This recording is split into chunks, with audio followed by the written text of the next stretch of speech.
सौरभ हत्याकांड में जेल में बंद मुस्कान के बाद उसके प्रेमी साहिल शुक्ला ने भी जेल अधीक्षक को प्रार्थना देकर केस लड़ने व पैरोकारी के लिए सरकारी वकील की मांग की है। इससे पहले मुस्कान भी सरकारी वकील की मांग कर चुकी है। अभी तक दोनों के परिजनों में से कोई भी उनसे मिलने जेल में नहीं पहुंचा है। मुस्कान के परिजनों ने उसको पैरोकारी करने से इनकार किया था। अब साहिल के परिजनों ने भी उससे मिलने और पैरोकारी करने से इनकार कर दिया है। दरअसल जेल अधीक्षक वीरेज राज शर्मा ने बताया कि पैरोकारी की मांग करने पर दोनों आरोपियों के प्रार्थना पत्र को अदालत में भिजवा दिया गया है। प्रक्रिया पूरे होने के बाद दोनों को सरकारी वकील मिल जाएंगे। दोनों की स्थिति सामान्य हो रही है।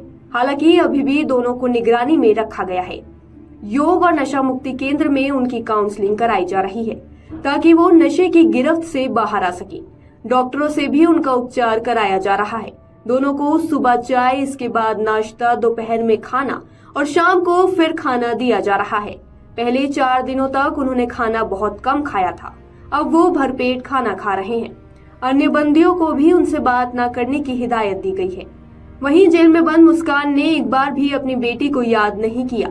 जेल अधीक्षक ने बताया कि दोनों जेल से बाहर निकलना चाहते हैं। वह अपने परिजनों को याद नहीं करते। मुस्कान ने अपनी बेटी को भी याद नहीं किया।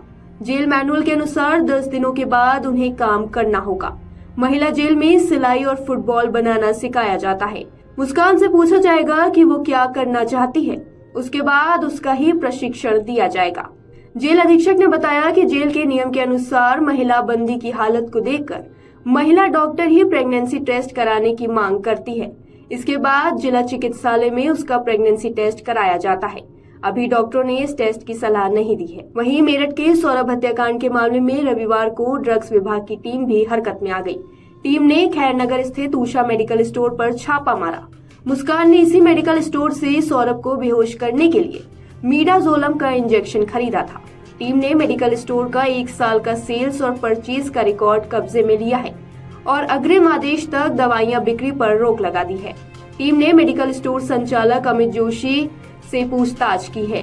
मुस्कान ने खुद को डिप्रेशन में बताकर पर्चे पर नींद की गोली लिखवाई थी। जिस डॉक्टर ने पर्चा बनाया, पुलिस ने उसके भी बयान लिए हैं। डॉक्टर ने नींद की गोली नहीं लिखने की बात कही थी। सामने आया था कि मुस्कान ने गूगल पर सर्च कर डॉक्टर के पर्चे पर स्वयं मीडाजोलम इंजेक्शन लिख लिया था। इसके बाद डॉक्टर के पर्चे को एक बुजुर्ग के साथ खैरनगर स्थित उषा मेडिकल स्टोर पर 22 फरवरी को इंजेक्शन लेने के लिए पहुंच गई थी। बताया गया है कि यह इंजेक्शन डॉक्टर के पर्चे पर नहीं दिया जा सकता। इस इंजेक्शन को अस्पताल के पर्चे पर उन मरीजों के लिए लिखा जाता है जो ओटी या आईसीयू में भी भर्ती होते हैं। इसके बावजूद मेडिकल स्टोर संचालक ने डॉक्टर के पर्चे पर इंजेक्शन दे दिया था। इसकी जांच करने के लिए रविवार को ड्रग्स विभाग के इंस्पेक्टर पीयूष शर्मा और प्रियंका चौधरी उषा मेडिकल स्टोर पर पहुंचे थे। सौरभ की बहन सिमरन के मुताबिक मुस्कान नशा करती है। सौरभ के लंदन जाने के बाद वह कई लड़कों को घर बुलाती थी।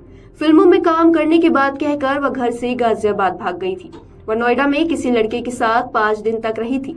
सौरभ की हत्या में मुस्कान का परिवार भी शामिल रहा। उनकी नजर सौरभ की प्रॉपर्टी पर थी। उसके पैसे से मुस्कान के परिजनों ने अपना घर बनाया और नई गाड़ी खरीदी। मुस्कान की बहन ने आईफोन खरीदा। सौरभ और मुस्कान शादी करने के लिए घर से 3 बार भागे थे। मां रेनू के मुताबिक सौरभ बचपन से चंचल स्वभाव का होने के साथ पढ़ाई में भी होशियार था। सबसे छोटा होने के कारण सबका लाडला भी था। मुस्कान के नाना ज्योतिषी थे। वह अक्सर उनके घर जाती थी।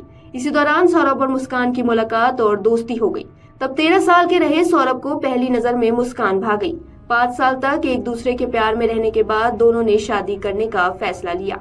नाबालिग होने की वजह से दोनों को इजाजत नहीं मिली। सौरभ पढ़ाई में लग गया, मर्चेंट नेवी का कोर्स किया। इसी दौरान शिप कंपनी में नौकरी लग गई। मां ने बताया सौरभ 2016 में घर आया हुआ था। इसी दौरान सौरभ और मुस्कान घर छोड़कर चले गए।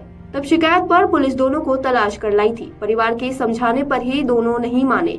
3 महीने बाद फिर लापता हो गए। इस बार 3 दिन बाद वापस आ गए। सौरभ मुस्कान को नहीं छोड़ना चाहता था। 2016 में बालिग होने पर दोनों फिर से घर चले गए। इस बार शादी करके लौटे। परिवार ने सौरभ की खुशी के लिए अपना लिया।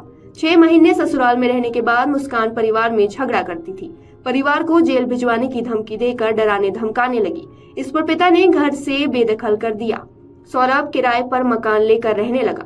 सौरभ 2023 से नौकरी की वजह से विदेश में था। इस दौरान स्कूल के दोस्त रहे साहिल शुक्ला से मुस्कान की नजदीकी बढ़ गई थी।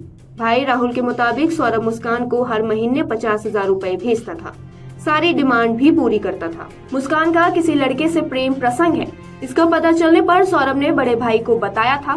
तब भाई ने मुस्कान को छोड़कर घर लौटने की सलाह दी थी।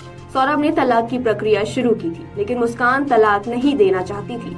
सौरभ भी मुस्कान से बहुत प्यार करता था, इसलिए उसने तलाक लेने का इरादा छोड़ दिया। अगर आप ये वीडियो YouTube पर देख रहे हैं तो हमारे चैनल को सब्सक्राइब करें और बेल आइकन को दबाना ना भूलें। अगर आप Facebook पर ये वीडियो देख रहे हैं तो हमारे पेज को लाइक करें।